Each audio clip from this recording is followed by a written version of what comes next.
नमस्कार. आजच्या आपल्या स्टोरीचे नाव आहे लग्नगाठ. कथा श्री प्रकाश. झारखंडमधल्या बोकोरा शहरात राहणारा तपन काही कामानं कोलकात्याला गेला होता. तिथून परत येण्यासाठी त्यानं बसचं तिकीट काढलं. शेजारच्या सीटवर एक सुंदर तरुणी बसली होती. साधारण 25ची असावी. तिच्या एकूण व्यक्तिमत्वात एक आकर्षण होतं. दोघंही आपापल्या सीटवर मासिका वाचत बसली होती.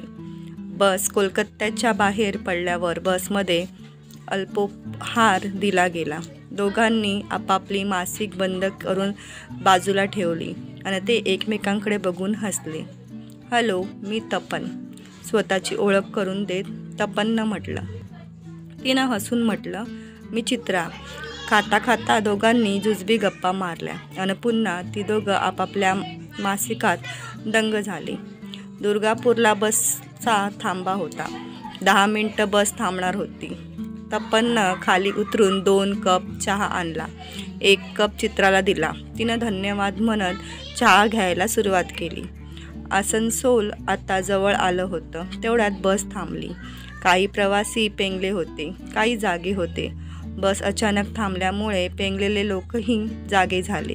काय झालं, बस का थांबली वगैरे प्रश्न आपसातच विचारले गेले, कारण कुणालाच ठाऊक नव्हतं. थोड्याच वेळात कंडक्टर माहिती काढून आला. वाटेत एक मोठा अपघात झाल्यामुळे ट्रॅफिक दोन्ही बाजूंनी बंद झालं होतं. दोन्हीही बाजूंनी वाहनाच्या रांगा लागल्या होत्या. रस्ता मोकळा व्हायला बराच वेळ लागणार होता. तोवर प्रवाशांनी गाडीतच विश्रांती घ्यावी असं त्यांना सांगितलं. काही प्रवासी खाली उतरले, काही गाडीतच थांबले. तपनही खाली उतरला. चित्रा मात्र गाडीत बसून होती. ती फार काळजीत वाटत होती. तपननं तिला बसमधून उतरायला लावलं. बाहेर हवा छान होती, पण चित्राच्या चेहऱ्यावर खूपच काळजी दाटून आली होती. ती थोडी घाबरलेली वाटत होती. तपन हिला तिच्या काळजीचं कारण विचारलं. ती म्हणाली, बोक्रोजच्या बस स्टँडवर माझे एक दूरचे नातेवाईक मला घ्यायला यायचे. आता बस कधी तिथं पोहोचेल सांगता येत नाही. ते रात्रभर काही माझी वाट बघत थांबून राहू शकत नाही. काय करू? शिवाय आज रात्री माझं बोकोरला पोहोचणं फारच गरजेचे आहे. हे संकट औचित्यच उद्भवलं आहे, पण तुम्ही काळजी करू नका. तुम्ही आधी त्यांना फोन करून बस स्टँडवर जाऊ नका एवढा निरोप द्या. नंतर पुढे काय करता येईल ते बघूयात. ट्रॅफिक मोकळं कधी होईल ते सांगता येत नाही. तपननं सुचवलं. चित्रानं फोन करून आपल्या नातलगाला तसं कळवलं, पण तिच्या चेहऱ्यावर अजूनही ताण होता. तिचे डोळे भरून आले होते, म्हणजे तिचा प्रॉब्लेम अजून सॉल्व्ह झाला नव्हता. तपननं विचारलं, तुम्ही फारच टेन्शनमध्ये आहात. मला सांगू शकाल का काय कारण आहे ते? आपण सगळेच बोकोरला जाणार आहोत आणि सगळेच इथं अडकले आहोत, पण काहीतरी प्रयत्न करता येईल. काही क्षण ती गप्प होती. मग म्हणाली, मला आज रात्री बोकोरला पोहोचणं फारच गरजेचं आहे. उद्या सकाळी एक फारच महत्त्वाचं काम आहे. वेळेवर पोचले नाही तर फारच नुकसान होईल. तपननं म्हटलं, खरं तर मला काही म्हणायचा अधिकार नाही आहे. तरीही जरा स्पष्ट सांगितलात तर काहीतरी सोल्युशन शोधता येईल. काही क्षण विचार करून स्वतःला थोडं सावरत तिनं सांगितलं, उद्या सकाळी मला कोर्टात हजर व्हायचं आहे. उद्या कोर्टाचा लास्ट वर्किंग डे आहे. त्यानंतर उन्हाळी सुट्टीसाठी कोर्ट 2 महिने बंद राहील. आज रात्री पोचायचं झालं तर मी काही पर्याय बघू का? काही होत असेल तर बघा ना. मी जन्मभर तुमची ऋणी राहीन. तपननं बस कंडक्टरला विचारलं की हा ट्रॅफिक जाम होण्याचं कारण काय आहे. तेव्हा त्यानं सांगितलं, पुढे पुलावर एक ट्रक बंद पडलाय, त्यामुळे एखादी स्कूटर सोडली तर कोणतंही 4 चाकी वाहन निघू शकत नाही. तपननं त्याला म्हटलं की लवकर बोकोरला पोचायचं म्हटलं तर काय पर्याय आहे. कंडक्टरने म्हटलं, तुमच्यापाशी फारसं सामान नसेल तर थोडं पायी चालून पूल क्रॉस करा. पुढे जाऊन एखादी रिक्षा मिळेल. त्यांना टॅक्सी स्टँडवर पोहोचा आणि तिथून टॅक्सी करून बोकोरला जाता येईल. मात्र या बसच्या भाड्याचे पैसे परत मिळणार नाहीत. राहू देत, भाडं परत मिळालं नाही तरी चालेल. चांगला सल्ला दिल्याबद्दल तपन सरळ चित्राजवळ आला. चला, पुढे जाण्याचा मार्ग सापडला आहे. तुमच्याजवळ अवजड सामान नाही आहे ना? नाही, ही एवढी हँडबॅग फक्त आहे. दोघं आपलं सामान घेऊन पायी चालू लागले. पूल ओलांडल्यावर थोड्या वेळातच रिक्षा स्टँड लागला. रिक्षा करून ते टॅक्सी स्टँडकडे निघाले. रस्ता फारच वाईट होता. खूपच हादरे हिसके बसत होते. त्यामुळे दोघांना एकमेकांच्या शरीराचा स्पर्श होत होता. चित्रा खूपच आवरून सावरून बसली होती. तपनला मीराची आठवण आली.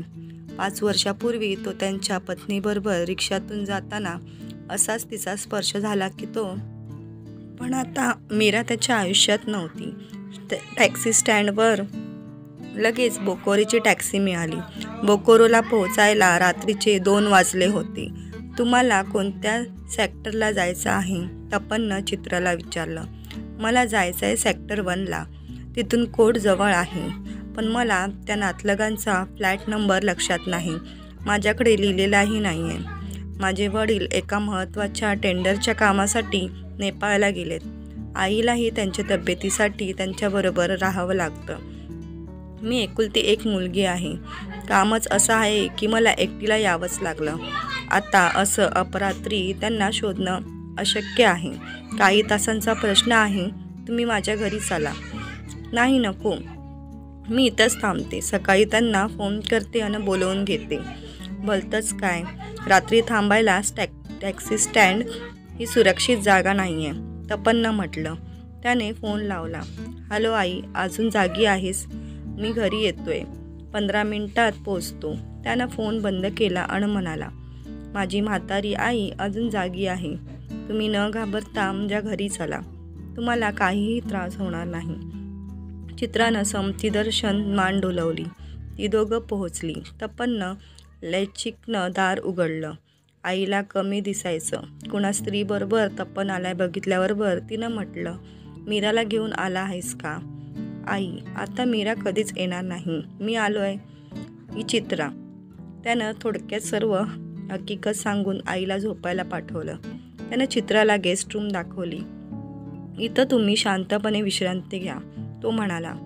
मग चित्रानं म्हटलं, रागवणार नसाल तर एक विचारू? मीरा तुमची बायको आहे का? आहे, नाही होती. आता आमचा डिवॉर्स झालाय. सॉरी, पण योगायोग बघा, उद्या कोर्टात माझ्या डिवॉर्सचीच केस आहे. निर्णय झाला आहे. मी आणि चैतन परस्पर सामंजस्याने घटस्फोट घेतोय. कुणीच बोललं नाही. काही वेळ मग तपन म्हणाला, खरं तर तुम्ही शिक्षित आहात, देखणे आहात, शांत आणि समंजसी आहात. तुमच्या पतीला तुमचा अभिमान वाटायला हवा. तसं त्याला वाटत नव्हतं. माझं सासर इथंच आहे, पण आता मी घटस्फोट घेतलाय तेव्हा मी त्यांच्या घरी जाऊ शकत नाही. नवरा कोलकात्यालाच एका बहुराष्ट्रीय कंपनीत नोकरी करतो. माझं माहेर पाटण्याला आहे. मी सॉफ्टवेअर इंजिनियर आहे. मी आणि माझ्या कॉलेजमधल्या 3 मित्रांनी मिळून एक कंपनी उघडली आहे. स्टार्टअप आहे. सुरुवातीलाच माझ्या नवऱ्याच्या कंपनीच्या गॅरेजमध्ये आम्ही काम सुरू केलं होतं. वर्षभर बरंच चाललं होतं. आम्ही एका अमेरिकन कंपनीसाठी प्रोडक्ट तयार करतो आहोत. रात्री उशिरापर्यंत आम्हाला काम करावं लागायचं. अधूनमधून मी चहा कॉफी करून आणायची. कधी आम्ही दोघं असायचो, कधीतरी मी आणि त्या तिघांपैकी कोणी एक असे. दोघांचं काम करायचो. कामाचा ताप फार होता. ताण थोडा कमी व्हावा म्हणून मग विनोद सांगणं, थोडं हसणं, गप्पा असंही करत असू. नेमकं हे चैतनला, माझ्या नवऱ्याला खटकत होतं. त्यावरून तो माझ्याशी भांडण करायचा. तर मित्रांनो, पुढील भाग नक्की बघा आणि स्टोरी आवडल्यास व्हिडिओला लाईक करा आणि चॅनलला सबस्क्राईब करायला विसरू नका.